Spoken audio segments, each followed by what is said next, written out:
Bonjour, bienvenue au message lumière de la famille Myriam. Nous sommes toujours très heureux de vous retrouver à chaque mois pour vous partager la parole de Dieu que l'on a méditée durant le mois. Aujourd'hui, dans l'évangile de Saint Luc, Jésus nous dit « C'est par votre persévérance que vous garderez votre vie. » Cela nous fait penser à la parole de Saint Paul dans la lettre aux Hébreux qui nous parle de notre vie de foi comme d'une course.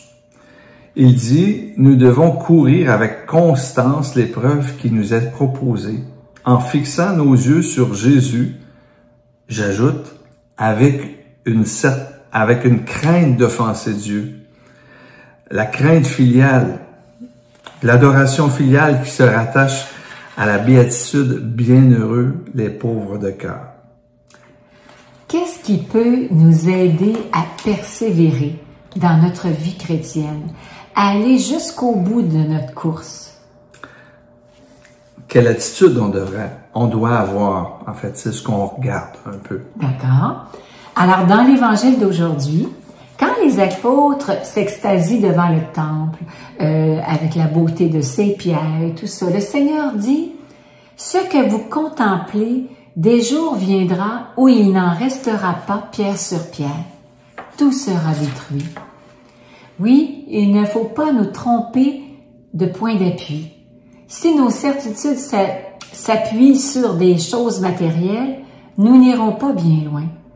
Jésus nous demande de chercher à bâtir sur du solide, c'est-à-dire lui, d'avoir confiance en lui. On revient d'un séjour au Portugal où nous avons passé 2 jours à Fatima. Et un soir, après avoir prié le chapelet, nous avons assisté à une procession au flambeau avec des milliers de personnes sur l'esplanade du sanctuaire. Et en tête du cortège, nous avons vu le drapeau de l'Ukraine. En parlant de bâtiments détruits où il ne restera pas pierre sur pierre, bien, ce pays s'y connaît. J'ai été très émue en voyant leur drapeau, puis je me suis dit, ils fixent leur regard sur Jésus en demandant l'intercession de la Vierge Marie pour la fin de cette guerre. Que c'est beau! Faisons-le, nous aussi, avec eux.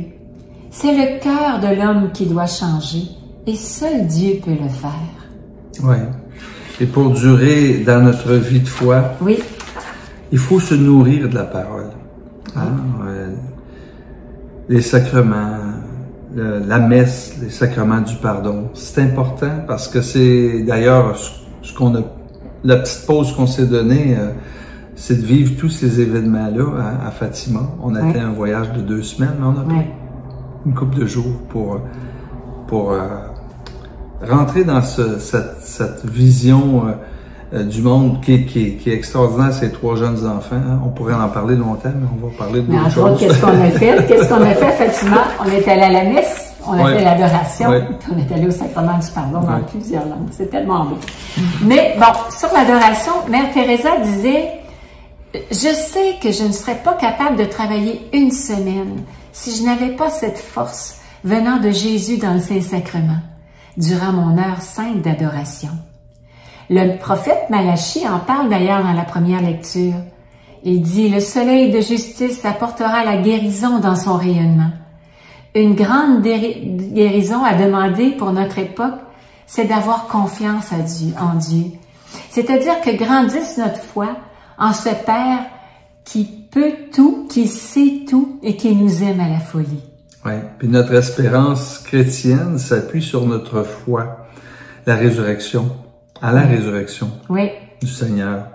L'espérance de l'immortalité les comblait, nous disait le livre de la sagesse mardi dernier.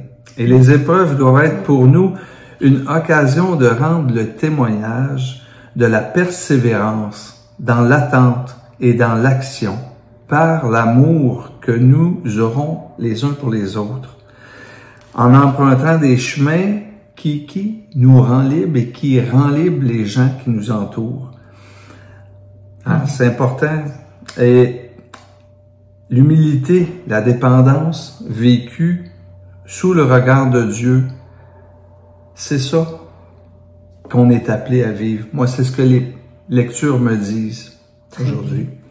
Puis moi, j'aime beaucoup quand on dit que la résurrection, c'est une espérance. Hein? On met notre espérance en la résurrection. Puis je vous raconte une très belle histoire à ce propos.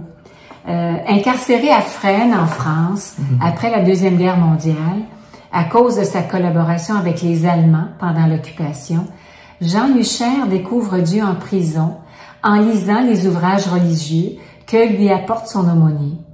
Le 22 février 1946, il est amené pour être fusillé. Avec lui, dans la camionnette, se trouve un jeune soldat qui partage son sort et sa foi. Machinalement, l'adolescent lui dit « Il fait beau ce matin, hein? » Luchaire pose alors une main fraternelle sur l'épaule de son compagnon et lui répond en souriant « Tu verras, mon petit, et il fera encore plus beau dans 10 minutes au paradis. » L'espérance de la résurrection. Oui. En conclusion. C'est ce que j'allais dire en conclusion, c'est vivre sous le regard de Dieu, Père Providence. Moi, c'est ce qui me parle. Ces gens-là étaient démunis, incapables de confronter la situation qui leur était imposée, mais avec le regard de foi. Ils ont trouvé une espérance. Exact. Voilà. Puis, pour persévérer dans notre vie de foi aussi, n'oublions pas que pour aller jusqu'au bout de notre course, on doit mettre Jésus au centre et non pas les choses matérielles, on le dit. Puis lire la parole de Dieu, fréquenter les sacrements et espérer un jour être au ciel avec lui. Cela est notre espérance en ce jubilé de l'espérance cette année. Oui. Pèlerin de l'espérance. Là-dessus, au revoir. Et à la prochaine.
Jésus.